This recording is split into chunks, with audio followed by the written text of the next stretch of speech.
अस्सलाम वालेकुम। एक नौजवान दोस्त मुझे मिला तो नई उसकी शादी हुई थी तो बड़ा परेशान सा दिख रहा था। तो मैंने पूछा कि शादी तुम्हारी हुई है और बजाय खुश होने के परेशान क्यों नजर आ रहे हो? तो कहने लगा कि कुछ ना पूछें, बस हालात जरा बड़े टाइट चल रहे हैं। वजह पूछने पर उसने अपनी कहानी सुनाई कि बात यह है कि मैं 2 साल पहले अपनी इंजीनियरिंग मुकम्मल करके फारिग हुआ था और एक जॉब कर रहा था कंपनी में। तो सेविंग्स मैंने कुछ अपनी इकट्ठी करके रखी हुई थी कि मैं कोई काम वगैरह शुरू करूंगा तो शादी भी हो जाएगी, यकीनन शादी के बाद अखराजात होते हैं तो मैं खुद को संभाल पाऊंगा।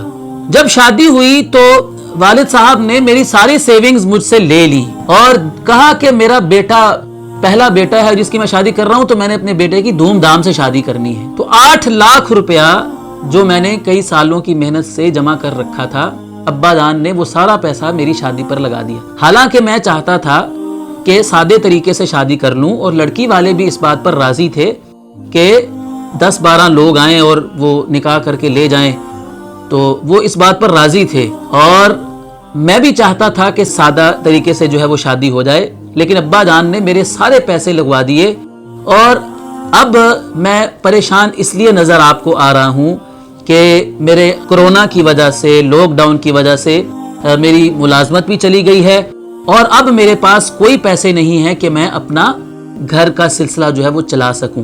तो नाज़रीन किराम, ये वाकया सुनाने का मकसद ये है कि ये जो कहानी और ये किस्सा है, ये किसी एक घर का किस्सा नहीं है। हमारे मुआशरे में यकीन जानिए कि लोग शादियों पर उजड़ जाते हैं, अपनी सारी जिंदगी की कमाइयां शादी पर लगा देते हैं और फिर बाद में अफसोस के साथ हाथ मलते रहते हैं। तो याद रखिए कि निकाह, शादी ये किसी तकरीब का नाम नहीं है। ये तेल मेहंदी, ये माइयों, ये बारात, ये फलां और रस्मो रिवाज, ये सारी चीजें हमारी अपनी बनाई हुई हैं। इस्लाम तो इन चीजों का हमसे तकाजा नहीं करता है। नबी करीम सल्लल्लाहु अलैहि वसल्लम फरमाते हैं, खैरुन निकाही ऐसरु, के सबसे बेहतरीन निकाह वो होता है जो आसानी के साथ हो जाए, जिसके सारे मामलात आसानी के साथ तय पा जाएं। तो लाखों रुपया शादियों पर लगा देना, इसका एक नुकसान ये भी हुआ है कि हमारे बहुत सारे नौजवान जिनकी उम्रें बढ़ रही हैं, शादियों की उम्रें उनकी निकलती जा रही हैं, शादी करना भी चाहते हैं लेकिन इसलिए शादी नहीं कर पाते कि उनके पास उनकी सोच के मुताबिक, सोसाइटी की सोच के मुताबिक उनके पास इतना पैसा नहीं है कि जिसके साथ वो शादी कर सके। सोचने की बात यह है कि शादी का पैसे के साथ ताल्लुक क्या है?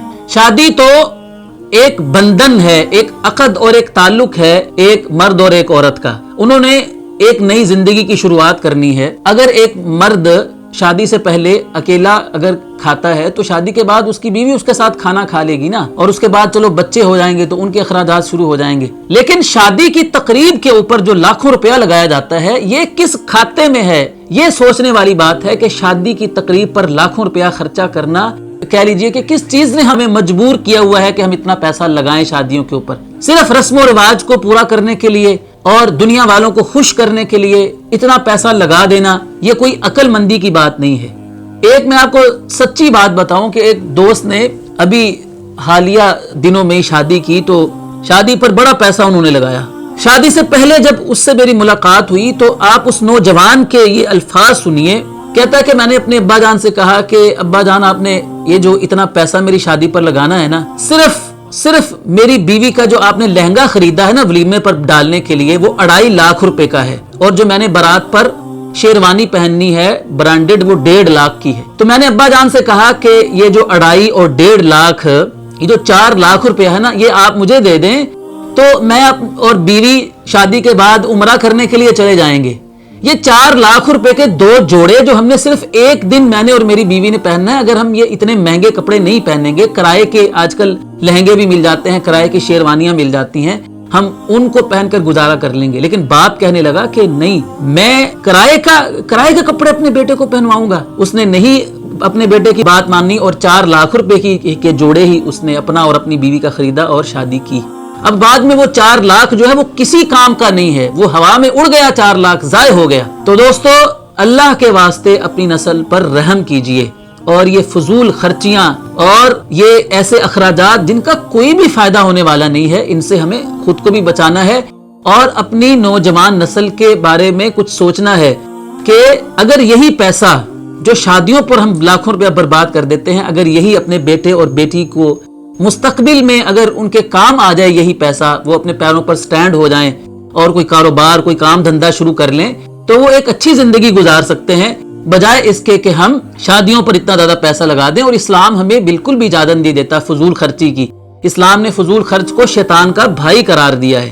تو یہ باتیں یقیناً ہر مسلمان، ہر عقل مند کو اپیل کرنے والی ہیں، ان پر تھوڑا سا غور و فکر ہمیں ضرور ٹھنڈے دل سے کر لینا چاہیے، تاکہ وہ بہت سے ہمارے نوجوان مرد اور عورتیں جن کی شادیوں کی عمریں نکلتی جا رہی ہیں، لیکن وہ صرف اس وجہ سے شادی نہیں کر پاتے کہ ان کے پاس شادی کی تقریب کے لیے پیسے نہیں ہیں۔ یعنی بعد والی زندگی گزارنا کوئی مشکل نہیں ہوتا ہے، شادی کے بعد کی جو زندگی ہے وہ تو نوجوان گزار لے گا، اپنی بیوی کے اخراجات پورے کر لے گا، لیکن مسئلہ کیا ہے کہ جو شادی کی تقریب پر، جو تیل مہندی پر جو خرچہ ہونا ہے، جو مائیوں پر خرچہ ہونا ہے، جو بارات پر خرچہ ہونا ہے، اس کے لیے اس کے پاس پیسے نہیں ہیں۔